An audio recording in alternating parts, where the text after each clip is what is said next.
see Mike Wharton been recovered off the track. That's a normal saying. That's what happened. Just shush. Martyn Wonnacott recovered off track. We move it along to the next battle. It's going to be Martyn Cowley to take on Tom Van Beek. Yeah, Tom Van Beek in that tiny horse-powered MX-5. I know we've been talking about it all day, but yeah, he's really got some pace in there for such a smart, tiny little car. I think Martyn Cowley's going to be... I think he's going to be quite surprised when he finds that little MX-5, you know, in front of him or up on the door.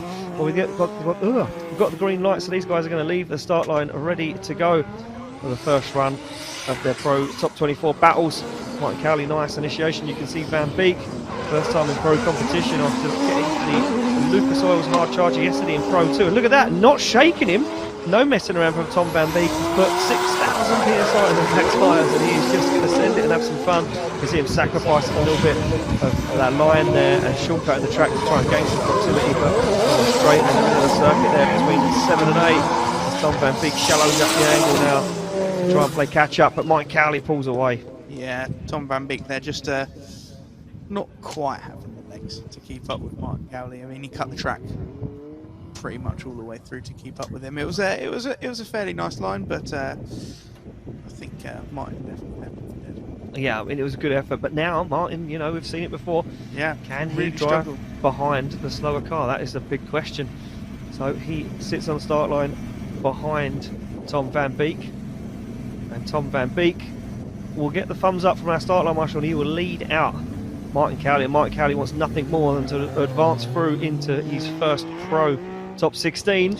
Yeah, Martyn Cowley is definitely not going to be leaving a millimetre here. He knows where he wants to be. What a fouled initiation from Tom Van Beek. Martyn Cowley really struggling to stay behind him. Yeah, and Martyn Van Beek just ducking out of competition. Tom Van Beek just gave up. Yeah, just drove the track. Obviously, the issue with that car maybe the same issue that made him straight in the first half of the run, and makes the judges' decision very, very easy. This one, Martyn Cowley touching that car. I'm going to say now, Martyn Cowley's car doesn't look the same as it did last year. It looks a little bit down on power, or has he gripped that car up so much that it's just really hard to drive now?